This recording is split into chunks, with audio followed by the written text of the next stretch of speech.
RGV వ్యూహం సినిమాకి Telangana high court break అనేది ఒక న్యూస్, అంటే నిన్నే వచ్చిందిలేండి. ఏ బేస్ మీద అనేది మనకు తెలియదు, కానీ కోర్టు తీర్పుల్ని మనం ప్రశ్నించలేము. అక్కడ జరిగిన ఆర్గ్యుమెంట్స్ మనకు తెలియదు.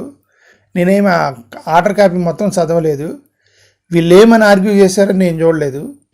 మాకు న్యూస్ మీడియా పెట్టిన థంబ్నెయిల్ గురించి మాట్లాడుతున్నా. న్యూస్ ఛానల్ ఒక థంబ్నెయిల్ పెట్టాడు. ఏమని? ఎన్నికల్లో ప్రభావం చూపిస్తుంది కాబట్టి సినిమా రిలీజ్ చేయొద్దన్న హైకోర్టు అని థంబ్నెయిల్ పెట్టాడు. నేను ఆ థంబ్నెయిల్ గురించి మాట్లాడుతున్నా. ఎన్నికల్లో ప్రభావం చూపిస్తుంది కాబట్టి సినిమా రిలీజ్ చేయొద్దు అన్నారు. ఒక డైరెక్టర్ తన ఇమాజినేటరీ మూవీ తీస్తే inspired by A true story అయ్యి ఉండొచ్చు, ఇన్స్పైర్డ్ బై హిస్టరీ అయ్యి ఉండొచ్చు, ఇన్స్పైర్డ్ బై రియల్ ఇన్సిడెంట్స్ అయ్యి ఉండవచ్చు. But it is imaginary story. Biographies అనేవి, even though only the story belongs to someone, the screenplay and everything is imagination, right? ఒక వ్యక్తి ఇమాజినేటరీ story తీసుకుంటే ఎలక్షన్స్లో ఇంపాక్ట్ చూపిస్తుంది కాబట్టి మీరు సినిమా రిలీజ్ చేయొద్దు అన్నారట. ఇప్పుడు అతను ఏదైతే చూపిస్తున్నాడో history is real happened, real incidents happened. ఒకవేళ అదే ఎన్నికల్ని ప్రభావం చూపించే విధమైతే then what about this fake news? Morning నుంచి ఈవినింగ్ వరకు చాలా news channels fake news spread చేస్తున్నారు. అవి ఎన్నికల ప్రభావం చూపించవా? టీవీ డిబేట్స్ పెడుతున్నారు. టీవీ డిబేట్స్ పెట్టి ఎవరంటే వారు టీవీ ఛానల్లో కూర్చున్నారు, నాలంటూ ఎవరంటే యూట్యూబ్ ఛానల్లో కూర్చొని మాట్లాడుతున్నారు. ఇదంతా ఓన్ పర్సనల్ ఒపీనియనే కదా. ఈ పర్సనల్ ఒపీనియన్ టీవీలో కూర్చొని మాట్లాడేవాడికి ఉన్నప్పుడు యూట్యూబ్ ఛానల్లో మాలాంటి వాళ్ళు కూర్చొని మా ఇష్టం వచ్చినట్టు మాట్లాడే స్వేచ్ఛ మాకున్నప్పుడు ఒక డైరెక్టర్ సినిమా తీసుకునే స్వేచ్ఛ లేదా? What does it matter? ఇప్పుడు నేను చెప్పే స్టోరీకి దాని స్టోరీని డిజిటల్ స్టోరీని గ్రాఫికల్గా మూవీ తీయటానికి హౌ డస్ ఇట్ మ్యాటర్? రెండు ఒకటే కదా. చాలామంది టీవీ ఛానల్లో కూర్చొని ఎలిగేషన్స్ చేస్తూ ఉంటారు. ఆ ఎలిగేషన్స్ చేస్తూ ఉంటారు. దాంట్లో ఆధారాలు లేవు, నిజమో తెలియదు, ఒట్టిదో తెలియదు, బట్ దెర్ ఆర్ ఎలిగేషన్స్ చేసినప్పుడు అవి ప్రభావం చూపించవా? ఊహాగానాలు స్ప్రెడ్ చేస్తూ ఉంటారు. జగన్ గారు ఢిల్లీ వెళ్ళి ప్రధానమంత్రి గారిని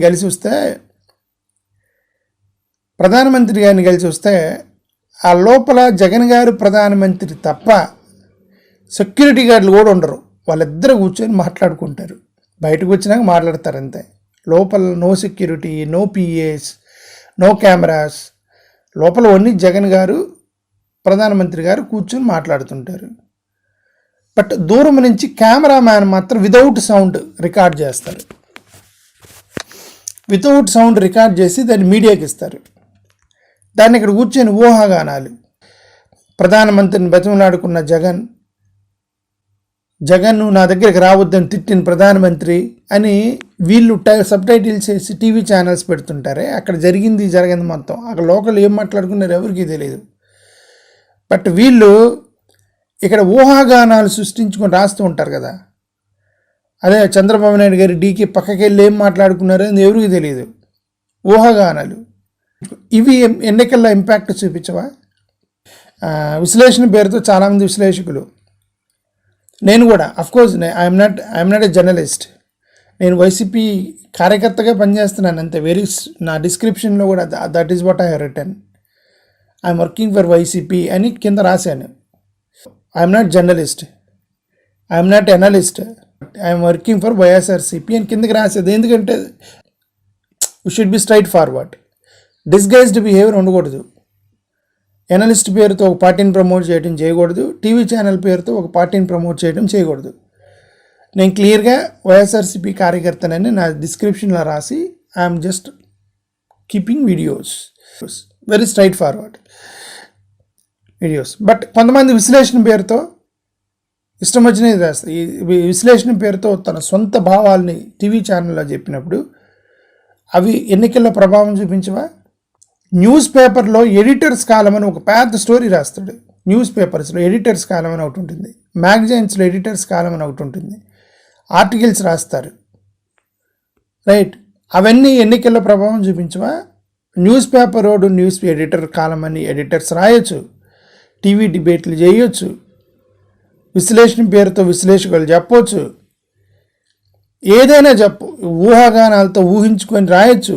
మనకి ప్రతిదానికి ఈ ఫ్రీడమ్ ఆఫ్ స్పీచ్ ఉంది. కానీ రామ్ గోపాల్ వర్మకి సినిమా తీసుకునే స్వేచ్ఛ లేదా? వీళ్ళు టీవీలో కూర్చొని ఏం మాట్లాడుతున్నారో అది అతను సినిమా తీస్తున్నాడు. టీవీలో కూర్చొని ఇదిగా కూర్చొని జగన్ గారిని జైల్లో పెట్టించింది చంద్రబాబు నాయుడు గారే, మామకి ఎన్నిపోటు పొడిచి పార్టీని లాక్కున్నాడు అని ఎవరో టీవీలో డిబేట్లో కూర్చొని ఎంతమంది మాట్లాడలేదు. దాన్ని నేను సినిమాకి తీశాడు. What is the difference? ఎవరో ఒక అతను టీవీ డిబేట్లో కూర్చొని మీ మామకు వెన్నుపోటు పొడిచి పార్టీలు లాక్కున్న చంద్రబాబు నాయుడు గారు అన్నదాన్ని ఆయన సినిమా రూపంలో ప్రజెంట్ చేస్తున్నాడు. I don't see any difference between those two.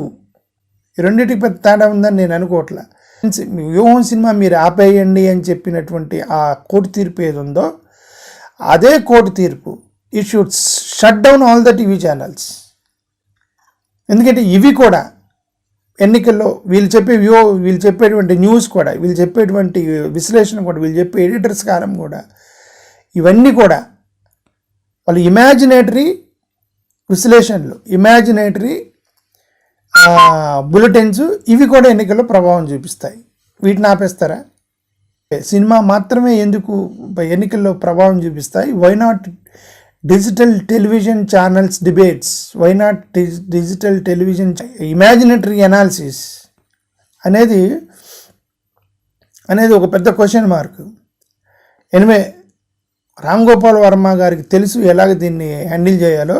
He handle it through court. ఆయనకి సుప్రీంకోర్టుకి వెళ్ళే ఆప్షన్ ఉంది, అవసరమైతే లీక్ చేసే ఆప్షన్ ఉంది, అవసరమైతే యూట్యూబ్లో రిలీజ్ చేసే ఆప్షన్ ఉంది, లేదంటే ఓటీటీలో రిలీజ్ చేసే ఆప్షన్ ఉంది, లేదంటే తీసుకెళ్ళి అమెరికాలో ఎక్కడో అప్లోడ్ చేస్తాడు. మొత్తం చూస్తారు ఆంధ్రప్రదేశ్లో. ఓకే, రామ్ గోపాల్ వర్మని ఆపేది ఎవరు? వ్యూహం సినిమా ఎలక్షన్ ముందు మీరందరూ చూస్తారు. ఎలక్షన్స్ టైంలో అడ్వర్టైజ్మెంట్ చూస్తూ ఉంటాయి. సినిమానే కదా అది. సినిమా ఎలా షూట్ చేస్తారో యాడ్స్ కూడా అలానే షూట్ చేస్తారు. ఆ అడ్వర్టైజ్మెంట్స్ అనేవి ఒక కాన్సెప్చువల్గా ఉంటాయి. ఇక్కడ చంద్రబాబు నాయుడు గారిని విలన్గా చూపించి సినిమా తీసారు అనేది ఎలిగేషన్ అనుకోండి. నేను అదే అంటున్నాను. టీవీ డిబేట్లో ఎంతమంది అని లేదు, వెనుపడి పడిచి మీ మామ దగ్గర టికెట్ పార్టీని చీల్చుకునే ఎంతమంది అపోజిషన్ నాయకులు అనలేదు చంద్రబాబు నాయుడు గారిని. వాళ్ళు ఎవరో అన్నది అది తప్పు కానప్పుడు దాన్ని సినిమా తీస్తే తప్పు ఎలా అవుతుంది? ఇవన్నీ నా డౌట్స్, నా అనుమానాలు చెప్తున్నాను మీకు. ప్రజలు నిర్ణయించుకోవాలి. Okay, thank you.